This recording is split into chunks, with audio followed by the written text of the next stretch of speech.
Divine Mother would often quote, "You have to discriminate, renunciate, and concentrate. Discriminate between the real and the unreal. Renounce what is not real, and concentrate on what is real."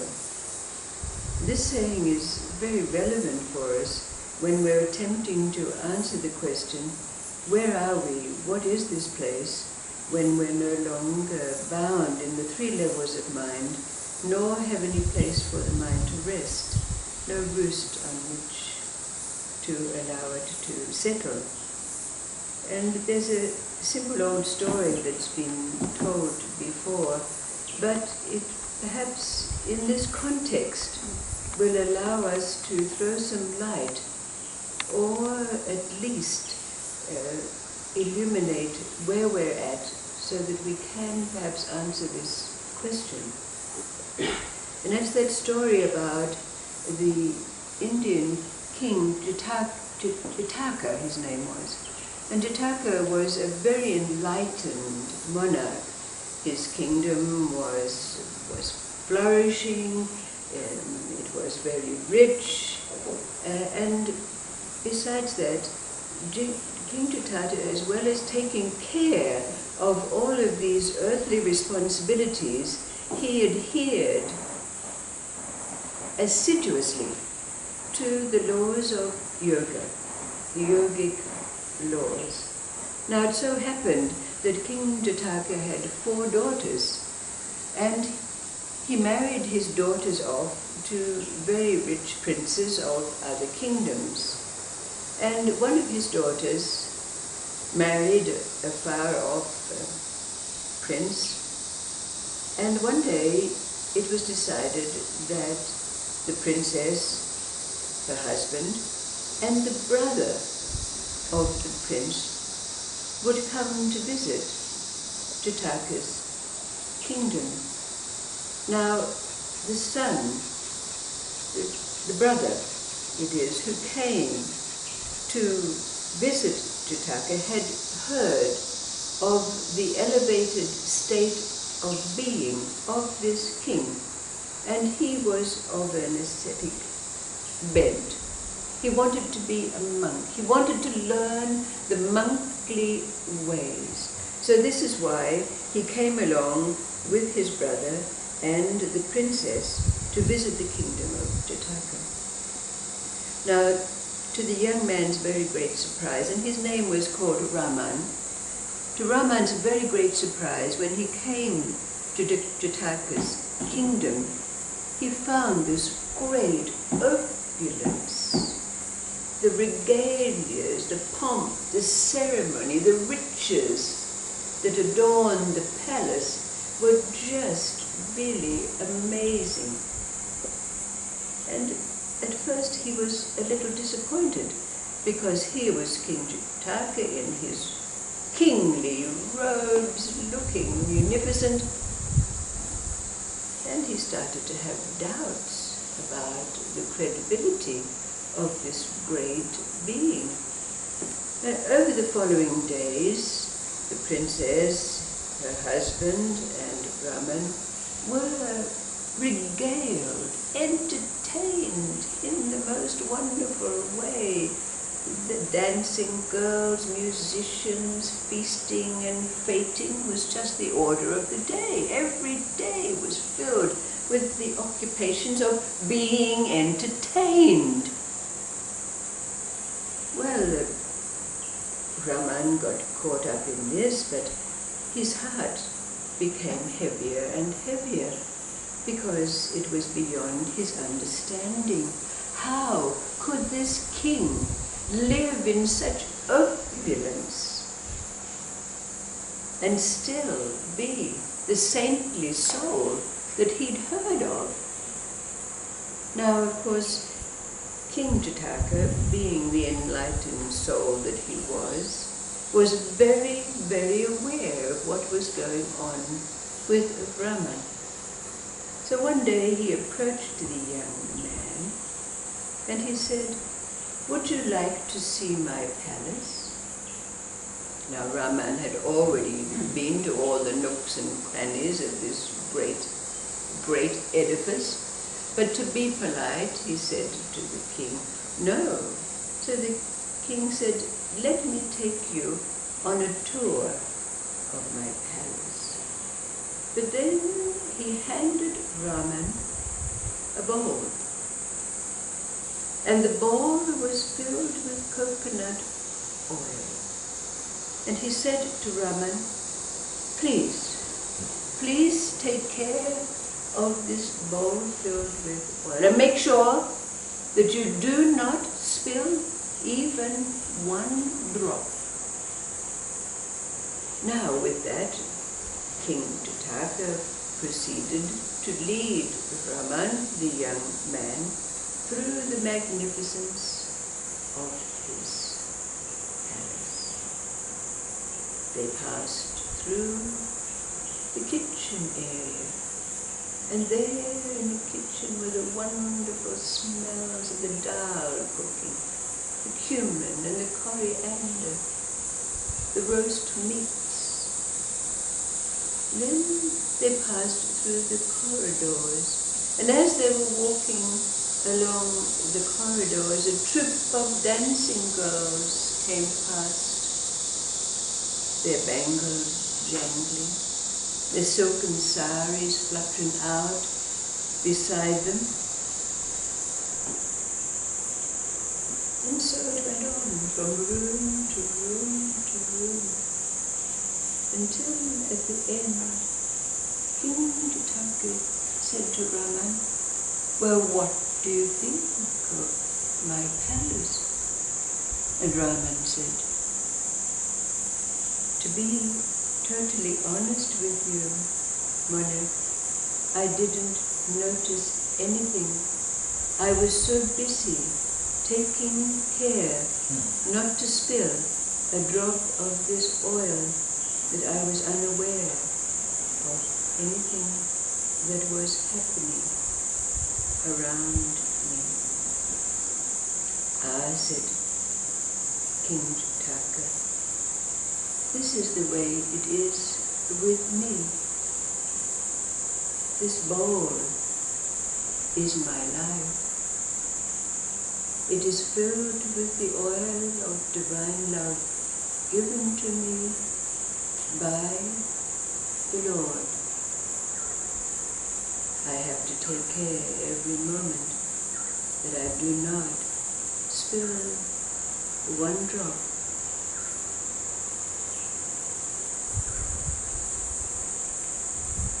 Such a simple story for us, remembering that we're endeavoring to answer this question.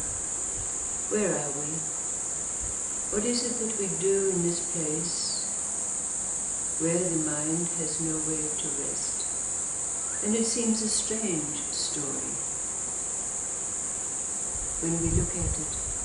But then again, to answer the question that is raised in Divine Mother's words, discrimination, renunciation and concentration of what is real and what is not real. So if we bring it down to these simple terms, the question can be asked of us: what is it that is now more real for us than anything that changes, anything transient? And then we can understand what this story means. This bowl that I hold, this moment, this instant, this life, is all that I have to concentrate on. Not to spill a drop of divine love. What does it mean? In relationship to what is real as opposed to the unreal. What is it that rises up for you out of this stories and understanding? How does it help us to recognize where we are? It's very simple, really. Bring it down to the question, what is life for you now? What is life? Presence. Presence. Absolutely. Nothing else. Just forward. Through it. With divine help. Does that mean that in your situations, relationships, when they become difficult, you maintain your divine love, you don't spill it? Absolutely. Absolutely. The instant there's any out there,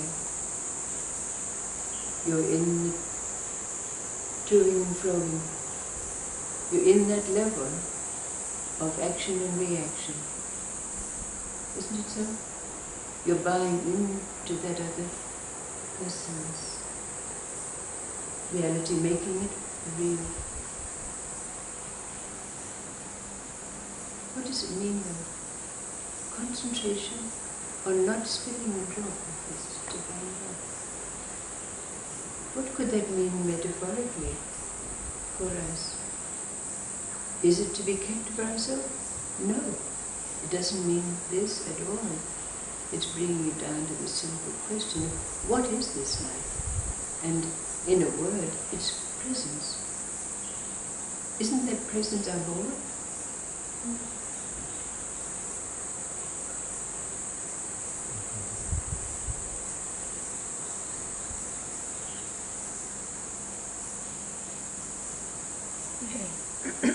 At the level of the sense, it's very attractive to focus more than what we think on forms, and forms are ever changing and even more at the moment, so we finish to feel lost.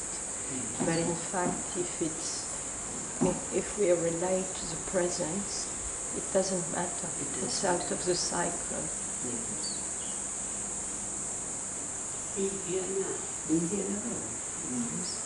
I noticed when he was talking about holding the bowl, the Raman, was it? Yes. When he was talking about holding the bowl, he said, I was so focused on that, so present with that I didn't notice anything else. Yes. So to me that means that when you know your path and your purpose, etc., and where you should be and what you're doing, then when you're focused on that, that's the bowl, then you won't be attracted by the sign scenes that are pulling you away. Yes. Is that kind of what it means? This is, yes. Except that in these moments, in this presence that we have, and recognizing that our mind has nowhere to roost, that includes recognizing that we have no purpose. Yeah, that's what We have no purpose. Because if our concentration, because in the fact, when I hear, when you know what you have to do, this might be too formal as well, and we might be totally lost when it's not happening. While if it's just presence, whatever, we are not attached to any form happening or not happening. It's the present. We don't need to know anything if we are present. Yes, We will know when it's here. yes. So we don't need to have a vision of the future and present. So you're just flowing and it will just reveal itself, so to speak. Because the last line of this story is something like, when King Jataka said those words, Raman himself was filled with a flood of divine love. So this is the way the story goes. But that too has a meaning for us in relationship to our relationship to life, doesn't it? So could one describe divine love as space? Oh yes, we have many ways of describing it.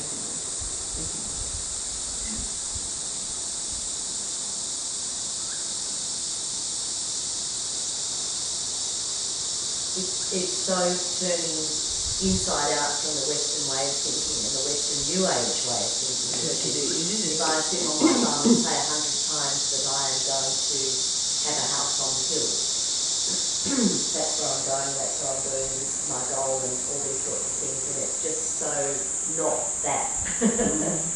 Because all of those threads to the movement, the outside movement of so-called reality have to be cut in order to really have that presence. Yes. Yeah.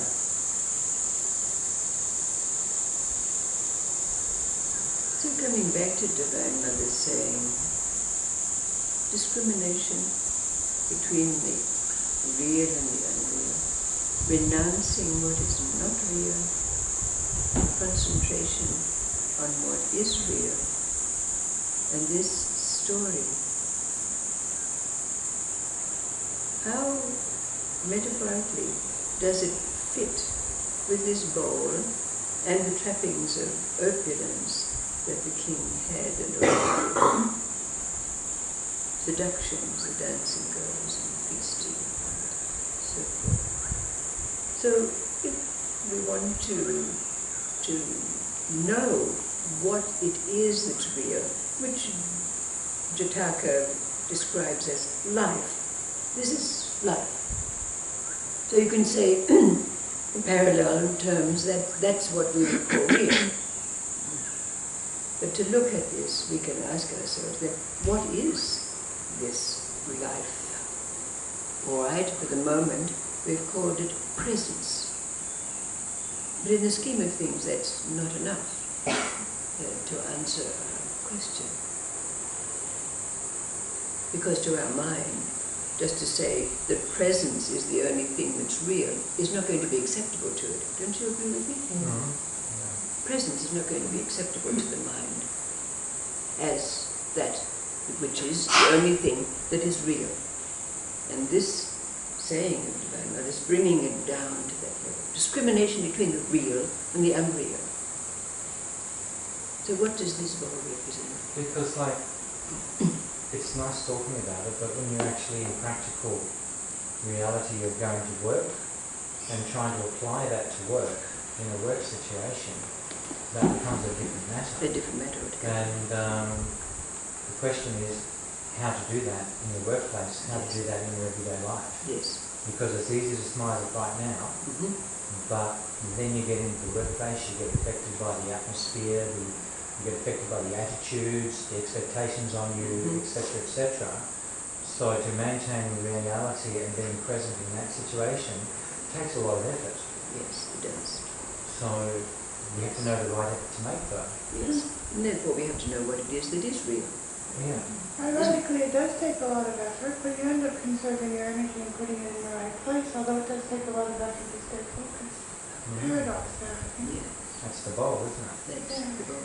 Yeah. Yes. But again, coming back to the stillness and movement, how do they work together? And this is what we're discovering in our own life, just as is demonstrated in a very simple story, isn't it? How it works to be in the workplace, to be in a social situation or in a crowded train.